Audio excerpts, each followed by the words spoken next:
Hello दोस्तों। तो दोस्तों, इससे पहले हम लोग हिस्ट्री का पार्ट 1 देखे थे कि इतिहास का परिचय, उनके जानकारी के स्रोत, इतिहास को जानने के क्या क्या स्रोत थे ऐतिहासिक, उस धर्म उस हम लोग देखे थे। तो आज इसका पार्ट 2 वीडियो है। इसमें हम लोग देखेंगे प्राचीन भारतीय इतिहास का विभाजन कैसे हुआ है। तो इसका विभाजन किन किन काल से हुआ है, किन किन समय में, तो देखते हैं। जो इसका विभाजन, प्राचीन भारतीय इतिहास का विभाजन प्रागैतिहासिक काल, आधैतिहासिक काल और ऐतिहासिक काल में हुआ है। प्रागैतिहासिक काल में लिपि नहीं थी, अर्थात लिपि मतलब जो लेखन, अर्थात लिपि नहीं थी और लिपि की ज्ञान भी नहीं थी। आधैतिहासिक काल में लिपि थी, लिखा हुआ था, पर जो लिखा हुआ था उसे कोई पढ़ नहीं पाई, पढ़ी नहीं जा सकी। जैसे हड़प्पा सभ्यता में कुछ अक्षरें हैं, जैसे यू और मछली के चित्र बने हुए हैं, वह आज तक उस लिपि को कोई पढ़ नहीं पाई है। और ऐतिहासिक काल में लिपि लेखन का पूर्ण विकास हो चुका था, जैसे बौद्ध काल और महाजनपद काल।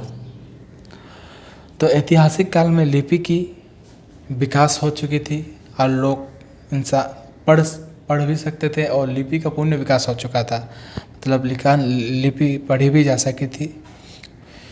और प्रागैतिहासिक काल को भी 3 भागों में बांटा गया है। तो क्या क्या है वो? पुरापाषाण काल, मध्यपाषाण काल और नवपाषाण काल। वो प्रागैतिहासिक काल को 3 भागों में बांटा गया है: पुरापाषाण काल, मध्यपाषाण काल और नवपाषाण काल। ये जो पुरापाषाण काल है, इसकी जो काल है वो आरंभ से 10,000 BC तक है। और जो मध्यपाषाण काल है ये 10,000 BC से 6,000 BC तक है। और नवपाषाण काल 6,000 BC से 3,000 BC तक है। इसी तरह पुरापाषाण काल को भी 3 भागों में बांटा गया है: निम्न पुरापाषाण काल, मध्य पुरापाषाण काल और उच्च पुरापाषाण काल। उच्च पुरापाषाण काल में अधिक आधुनिक मानव का विकास हो चुका था। चित्रकला का भी विकास, आदमी चट्टानों पे चित्र बनाते थे और मानव शिकार करने भी लगे थे। उच्च पुरापाषाण काल में जो मानव थे वो, उनके आधुनिक मानव की विकास हो चुकी थी और वे तो ये जो पुरापाषाण काल, मध्यपाषाण काल और नवपाषाण काल, पुरापाषाण काल को भी 3 भागों में बांटा गया है: निम्न पुरापाषाण काल, मध्य पुरापाषाण काल और उच्च पुरापाषाण काल। तो अभी हम लोग देखेंगे विस्तार से कि पुरापाषाण काल में क्या क्या थी, मध्यपाषाण काल में क्या क्या हुई और नवपाषाण काल में क्या क्या हुई। जो पुरापाषाण काल है, उस समय आदमी शिकार जीवन जी रहे थे, शिकार कर रहे थे। पत्थरों से उपकरण का निर्माण करते थे। और उपकरण में क्या क्या यूज करते थे? वो उपकरण में कुल्हाड़ी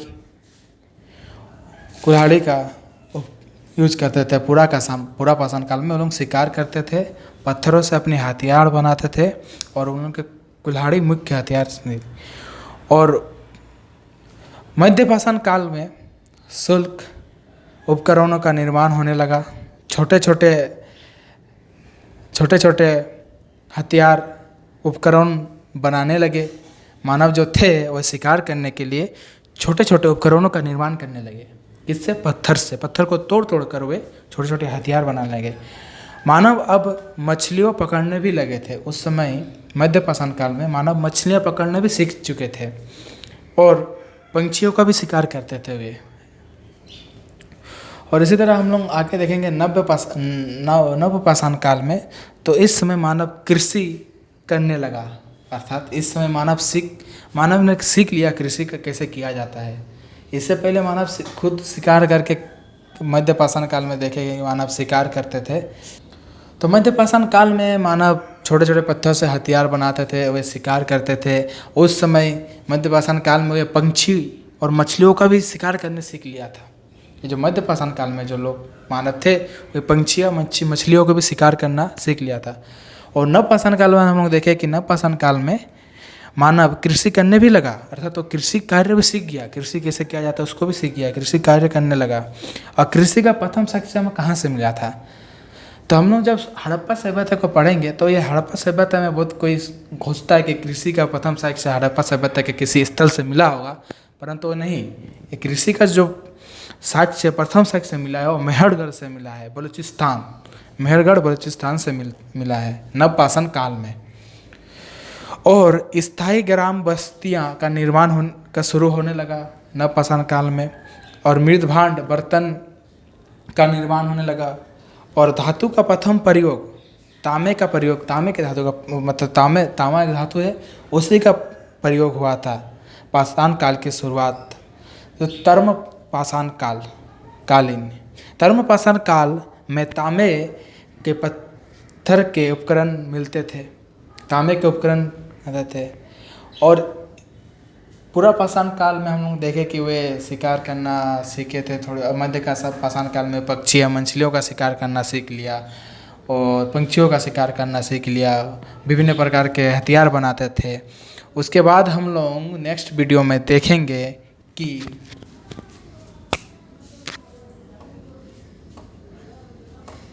हड़प्पा सभ्यता, इंडस वैली सिविलाइजेशन, हड़प्पा सभ्यता को देखेंगे। इस टॉपिक को बहुत ही अच्छे से पढ़ना होगा, जिसका जो टाइम है, पीरियड है, इसका जो 2350 BC से 1750 BC तक है। जो हड़प्पा सभ्यता है, इंडस वैली सिविलाइजेशन, उसकी जो समय काल है वो 2350 BC से 1750 BC है। हम लोग नेक्स्ट वीडियो में इसी को देखेंगे। तो नेक्स्ट वीडियो में हम लोग हड़प्पा सभ्यता को देखेंगे। हड़प्पा सभ्यता को अच्छी तरह से समझेंगे, क्योंकि इससे क्वेश्चन बहुत बनते हैं। आज के जो मैं PDF नोट्स तैयार करूँगा, उसको मैं PDF आपको प्रोवाइड भी करवाऊँगा टेलीग्राम ग्रुप में। तो जो हड़प्पा सभ्यता है उसको वीडियो को ज़रूर देखें, क्योंकि जो हड़प्पा सभ्यता का हम लोग पढ़ेंगे ना, वो बहुत ही अच्छे से पढ़ेंगे, क्योंकि हड़प्पा सभ्यता को जानना बहुत ज़रूरी है। उसके बाद वैदिक काल देखेंगे। तो ठीक।